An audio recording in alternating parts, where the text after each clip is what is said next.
E a pessoa era efetivamente tratada como culpada. Ela, olha, tinha que ser punida, castigada por isso. Cuidado, o legislador no Código Civil de 2002 mudou um pouco essa história. E o que ele disse? No Código Civil de 2002, mesmo que o cônjuge seja culpado, ele pode pedir alimentos ao outro. Professor, cônjuge culpado tem direito a alimentos no Código Civil de 2002? Cuidado, gente. Ponto fortíssimo de exame de ordem, ponto fortíssimo de concurso. Cônjuge culpado pode sim pedir alimentos. Desde que, 2 requisitos que você tem que sempre observar e eventualmente vão estar na tua prova. Primeiro, ele não tem a condição de se manter ou de sustentar com aquilo que ganha ou com aquilo que tem. Essa é a primeira regra.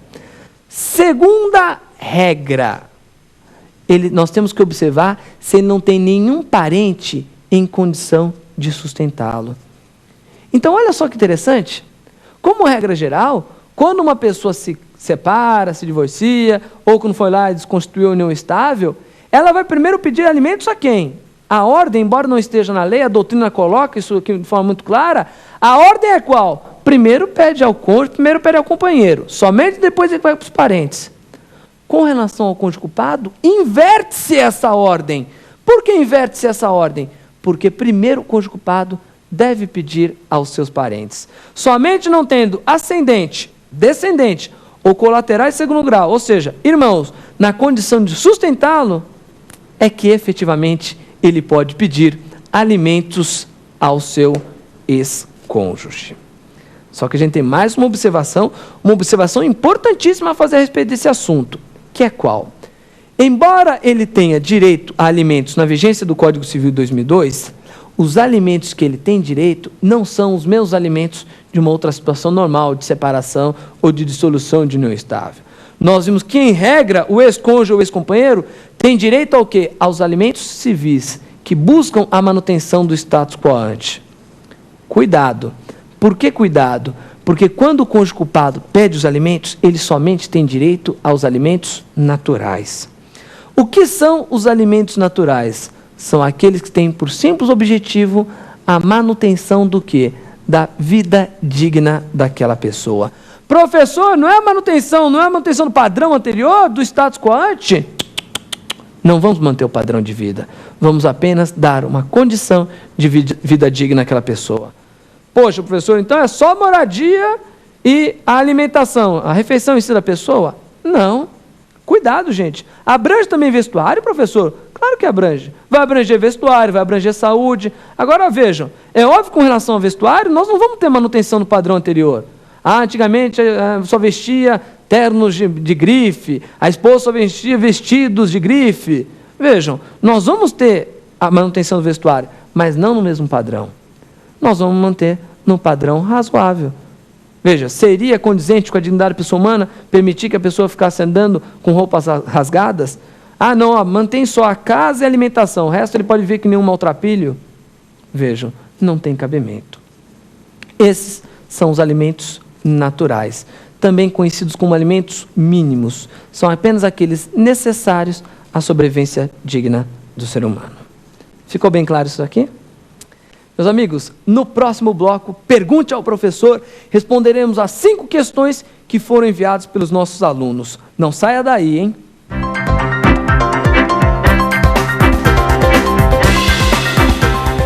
Nesse segundo bloco, iremos responder as perguntas que foram enviadas pelos nossos alunos de todo o Brasil. Lembrando a você, se você tem qualquer dúvida sobre o tema tratado na aula de hoje ou sobre algum tema tratado nos nossos encontros anteriores, mande um e-mail para provafinal@lfg.com.br. Vamos agora analisar as perguntas que foram enviadas pelos nossos alunos de todo o Brasil. Professor, é admissível a renúncia ao direito de alimentos? Opa! Questão interessantíssima e vou ser bem sincero com vocês. Questão muito complicada de ser respondido na atualidade. Isso porque o artigo 1707 do Código Civil estabeleceu que o direito a alimentos é irrenunciável. Ocorre que, há muito tempo, a doutrina e a jurisprudência vinham aceitando a possibilidade de os cônjuges renunciarem aos alimentos. Com a entrada em vigor do Código Civil 2002, o que está sendo colocado em dúvida é essa questão dos alimentos devidos em razão de casamento ou de união estável. Porque, veja só, se lhe perguntarem a respeito de renúncia de alimentos devidos em razão de parentesco, aí, nessa hipótese, de jeito nenhum pode ser admitida a renúncia. Direito a alimentos devidos em razão de parentesco, nós já vimos, ascendentes, descendentes ou os colaterais de segundo grau. Os irmãos são irrenunciáveis. Mas e os alimentos devidos em razão de casamento ou união estável? Pode o cônjuge, no momento da separação, firmar um acordo e renunciar a esses alimentos? E depois, se arrepender, poderá cobrar esses alimentos, mesmo havendo a renúncia? Quanto a esse ponto, se essa questão for exigida numa prova, fase objetiva, numa prova você tem que optar em falar sim ou não, a questão efetivamente tem que ser anulada nesse concurso, nesse exame de ordem que você estiver prestando. Por quê? Porque não há qualquer consenso doutrinário a respeito do tema e a jurisprudência dos nossos tribunais está completamente ainda bagunçada. Tem juízes entendendo no sentido de que é possível a renúncia dos alimentos em razão de casamento união estável e tem juiz entendendo que não é possível essa renúncia no caso de casamento união estável, à semelhança do que ocorre nos alimentos devidos em razão de parentesco. Poxa, professor, mas isso cai na minha prova, eu estou lá, você falou, vou me lembrar do seu comentário durante a prova, mas caiu. Eu não posso ficar contando eventualmente com a anulação ou não da questão. Cada vez mais é comum a prova indagar, dar um gabarito equivocado e não voltar atrás, não corrigir. Se isso daí for perguntado na tua prova e você tiver que fazer uma opção, eu lhe recomendo, porque parece ser a posição majoritária, parece ser, olha, tão complexo, tal tema, não dá nem para a gente falar com tranquilidade que é a posição majoritária. Parece ser a posição majoritária aquela em que se defende que os alimentos devidos de parentesco são absolutamente renunciáveis, mas os devidos em razão de casamento ou de união estável podem ser sim renunciados. Mas vejam, ponto muito polêmico em qualquer prova, em qualquer concurso. O ideal é isso aqui são em provas que tem uma fase discursiva, onde você eventualmente possa apontar as duas correntes existentes. Vamos à nossa segunda questão.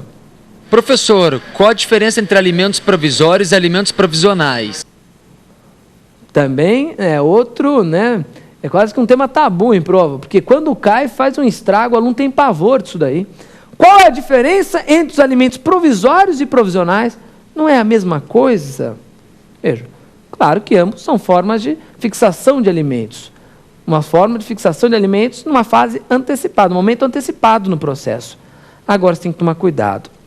A expressão alimentos provisórios, ela é utilizada pela lei de alimentos. Lei essa pela qual a pessoa propõe uma ação pelo rito especial. O rito especial da ação de alimentos, ele somente é possível quando a pessoa que pede os alimentos tem uma prova pré-constituída. Se for o casamento, ele vai juntar a certidão de casamento. Se for união estável, eventualmente lá um contrato de convivência.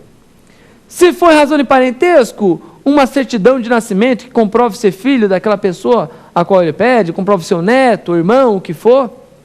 Quando a prova pré-constituída no processo, a ação que você ingressa é a ação de alimentos pelo rito especial e você tem direito aos alimentos provisórios. São fixados de imediato ao despachar a petição pelo juiz. Ok? Petição inicial.